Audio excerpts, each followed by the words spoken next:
ভৈরবনগরে সরকারি প্রকল্পে দুর্নীতির অভিযোগ ফাঁস। অরুণোদয় এবং পিএম আবাস যোজনার সুবিধা থেকে প্রকৃত হিতাধিকারীরা বঞ্চিত। অভিযোগ, জনপ্রতিনিধি এবং সরকারি কর্মকর্তাদের একনায়কত্বের শিকার সাধারণ মানুষ।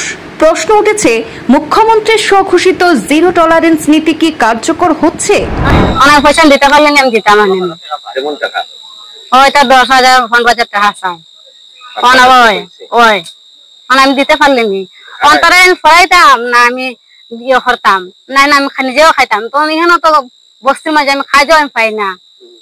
খাইতে পাইলে না আমি করি, আমি করতাম এটা কিছু আমি পাই না। তো আমি আমার বাইরের কাছে থাকি। আমার বাইরে মানে কোন রকম তারা স্কুল ভর্তি করাইছো, তো আমারও দেখাশোনা করুন। ভৈরবনগর জিপি এলাকার একাধিক সরকারি প্রকল্পে বিশেষ করে অরুণোদয় এবং পিএম আবাস যোজনায় বঞ্চনার অভিযোগ উঠেছে।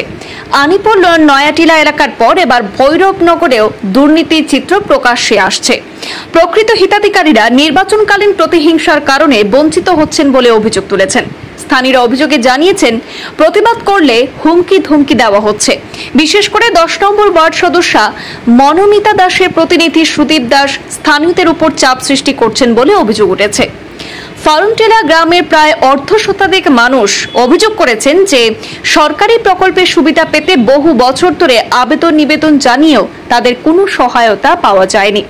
অপরদিকে যাদের ইতিমধ্যে ঘর বাড়ি আছে, পাকা দালান বাড়ি আছে, তারা অর্থের বিনিময়ে সুবিধা ভোগ করছেন। ফলস্বরূপ গরিব এবং অসহায়রা কুঁড়ে ঘরে দিন যাপন করছেন। এলাকার বাসিন্দারা উল্লেখ করেছেন যে রাজ্য সরকার কোটি কোটি টাকা ব্যয় করছে, সাধারণ মানুষের মুখে হাসি ফোটাতে চাইছে, কিন্তু কিছু জনপ্রতিনিধি এবং কর্মকর্তা প্রকৃত সুবিধাভোগীদের বঞ্চিত করছেন। স্থানীয়রা এ বিষয়ে মুখ্যমন্ত্রী ডক্টর হিমন্ত বিশ্ব শর্মা এবং স্থানীয় বিধায়কের হস্তক্ষেপ চেয়েছেন। প্রশ্ন উঠেছে, মুখ্যমন্ত্রীর স্বঘোষিত জিরো টলারেন্স নীতি কি কার্যকর হচ্ছে না এখানে? স্থানীয় মহল এখন দেখছেন যে এই সংবাদ প্রকাশের পর প্রশাসনিক কর্মকর্তারা এবং জনপ্রতিনিধিরা কি পদক্ষেপ নেবেন, সেদিকেই তাকিয়ে রয়েছেন অসহায় ভুক্তভোগীরা।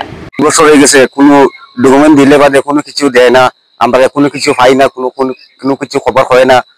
এরপরে যখন অরুণোদয় আমি দিয়েছিলাম একবার জমা, সরকারের কাছে গেলাম, কোনো লাইন পাই না। এরপরে আমরা ওয়ার্ড নাম্বার আছে, ওয়ার্ড নাম্বারটা দিলাম, দেওয়ার বাদে হে দেয় না, কোনো কিছু জোগাড় করিয়া কইছে 1000 টাকা করে লাগবে। 1000 টাকা করে দিতাম, আমরা কাম কাজ করি, আমরা খাই। তখন আমরা মানে পারি না, বাচ্চা আমার 60টা, তখন আমি মানে পারি না কুলাইতাম। তখন এই ক্ষমতা নাই, আমি 1000 টাকা দিতাম, আমি পাই না অরুণোদয়। এরপরে ঘরের তো যখন আজকে এই জমা দিয়েছি আমি কাগজপত্র দেওয়ার বাদে, এরপরে কোনো ডকুমেন্ট, কোনো জিও ট্যাক্স, কোনো কিছু খাইছি না আমি। এরপরে তোলাগুনা 2বার 3বার আই গেছে, তোলাগুনা 2বার 3বার আওয়ার পরে আমরা এখানে কোনো জিও ট্যাক্স কোনো আইছে না। এরপরে 1000 টাকা করিয়া শুনিয়া 1000 টাকা করিয়া নেয়, 2000 টাকা নেয়, 5000 টাকা নেয়। তখন আমরা অত পয়সা আমরা পারিও না দিতাম, আমরা কিছু করতে পারি না তখন পর্যন্ত। আমরা দেখুন, আমরা পিএমজিওয়াই গড় গতকালকে রাত্রে পর্যন্ত জিএটেক করছে মেম্বারে মানুষ লইয়া, মেম্বারের হাজবেন্ডে।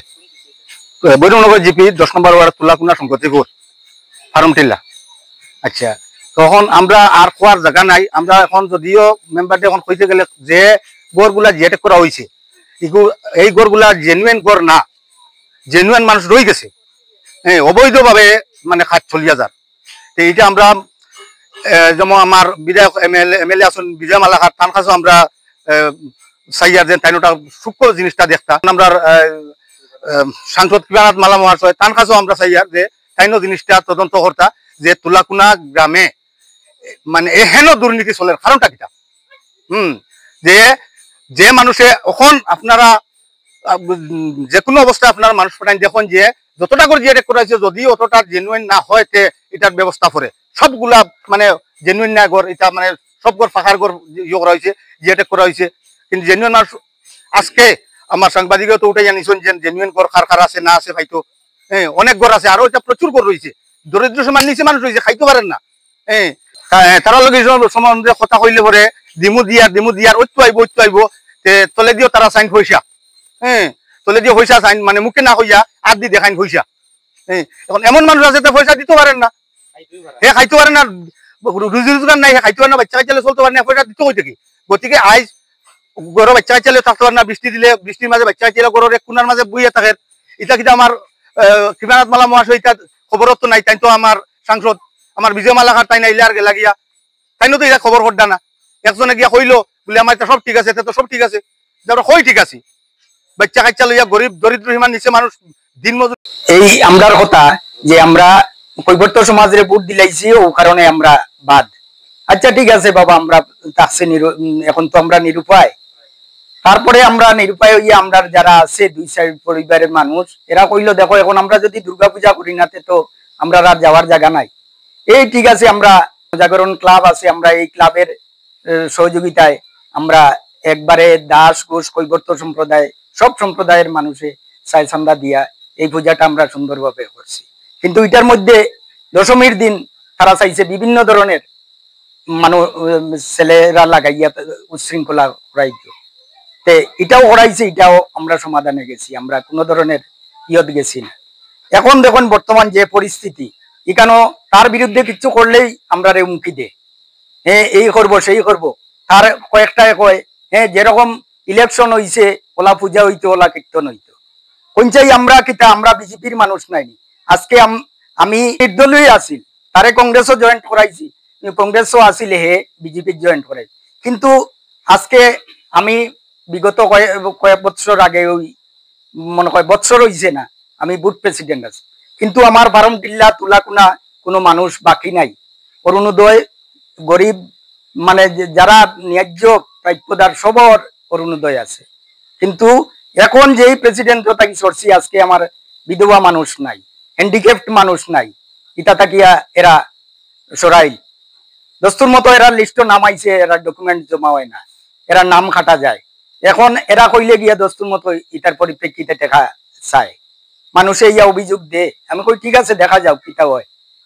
এখন তো আর মানুষ নিরুপায় হয়ে গিয়া, আগে তো মনে করেন আমি যেরকম পারছি আমরা মিলন ঘোষ আমরা এখানে নিরঞ্জন আছে অরূপ আছে তারা সবার সহযোগিতায় আমরা দিছি, আমরা করিয়া যেরকম পারি। আজকে এমন অবস্থা তার বিরুদ্ধে মাতলে মানুষের হুমকি দে, এই করবো সেই করবো এই ধরনের হুমকি দে। কোনচাই আমরা আজকে আমরা কিতা পাকিস্তানের মানুষ নেই না, আমরা এই হিন্দুস্তানের। আমরা তো আজকে বিগত